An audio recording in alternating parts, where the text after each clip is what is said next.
Hey, what's going on, everybody? My name is Matt Jarbo. This is 3 Buck Theater, and earlier today we got the first trailer for Death Wish, Eli Roth's remake of the 1974 classic starring Charles Bronson. This time around, Bruce Willis is taking over the lead role, and this has been a long-awaited movie. We've heard about it for a long time. It's finally here, and I'm not gonna lie, it looks like a badass action movie, and I really am excited to see it. So I put together a list of 5 things that I thought were awesome from the trailer.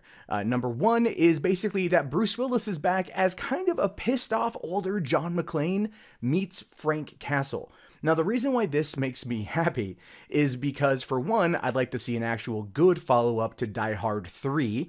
We're never going to get it, so that's never going to happen, so I'll definitely take what I can get. Older, pissed-off Bruce Willis is kind of what we become used to after watching a lot of his more recent action films, but this time around, it feels like he's really taking on the vibe of The Punisher. And of course, that is kind of in essence what the story is about. You know, wife is killed, goes vigilante, does it creatively. Now, the creativity part of the trailer in terms of the kills, I think is going to be a real big part of the movie, and I'm going to say its success, mostly because of, well, number 2, Eli Roth is directing the film, and he's going to bring the gore.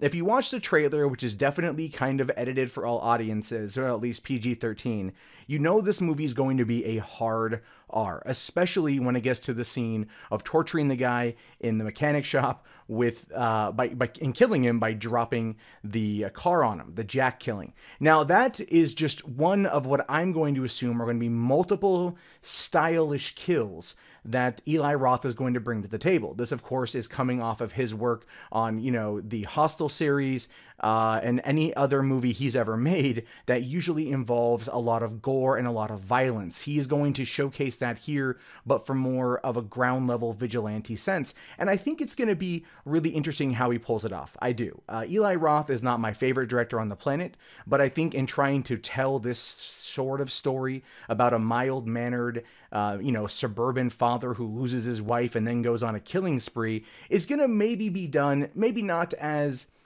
you could say, tonally, as, let's say, Falling Down, but it's going to give us something that is going to very much evoke those responses from us. And I feel when it comes to getting that level of revenge, Eli Roth is going to bring it, and not in a way that was as sadistic as the Hostel series, but probably something more in line with the shit we saw back in the 1970s when the original Death Wish came out.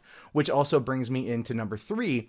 This film, and this again is coming from Eli Roth, is going to have a very dark sense of humor, and the trailer showcases a bit of that. Now, that particular humor has been criticized in the media as being tone deaf and racist to some extent, because people just don't really see what's going on here. They don't really kind of get everything that's going on in the film, and they're only looking at it from face value. So what we see is like the carjack killing scene, like, you know, he gets the guy tied up, he does the little whip with the chain, the car falls down, it kills the guy. You know that that is going to be something played up a little bit for effect, some dark humor thrown in there. You've also got the ice cream man a little bit in the trailer where that boy is injured and he goes and talks to him and says, oh, the ice cream man hurts you unless you work for him. He won't let you walk to school. And so Bruce Willis walks up and just guns down the ice cream man right there in broad daylight. And even that moment's going to be very much stylized and probably more violent than what we've seen in the trailer.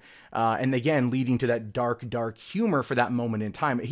Eli Roth will probably rely more on like the shock dark humor, and that also ties in a little bit with the psychologist scene at the end of the trailer, where the psychologist seems like, oh, you seem like you're in a better mood. Are you getting out? Are you socializing more? And Bruce Willis is like, yeah, a little bit, you know. And then she goes, oh, whatever you're doing, keep it up. And he's like, okay, I will. You know, and again, it's meant to show a dark sense of kind of comical value in that moment. Some people might look at that as being, you know, a person giving into the dark side, but it's played up for comedic effect, and I think that's going to be in part due to number 4, which is the movie was written by Joe Carnahan.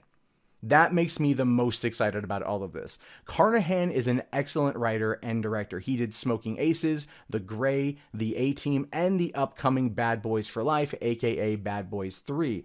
Carnahan also is the executive producer and I believe one of the creators of The Blacklist, and the episodes that he wrote and directed in season 1, which is the only seasons I've seen of the show thus far, have been very violent, very dark, and very also comical and tense in nature. He will bring that to the script, and I think his level of violence mixed with Eli Roth's love of violence and torture porn will probably lead to what could be considered a very darkly humorous, gory revenge action film.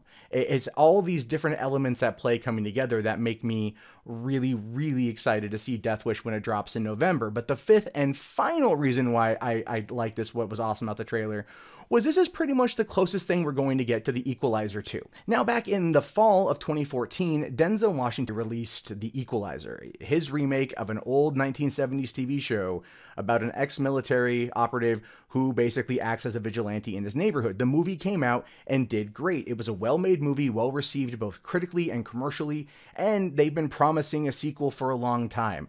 Well, we haven't gotten it. It's been a couple years. It's still on the back burner. So basically, Death Wish is probably the closest thing to a sequel to that we're actually going to get. And yes, I know it's an odd thing to throw into a top 5 list, but it's what I kept thinking of while I was watching the trailer.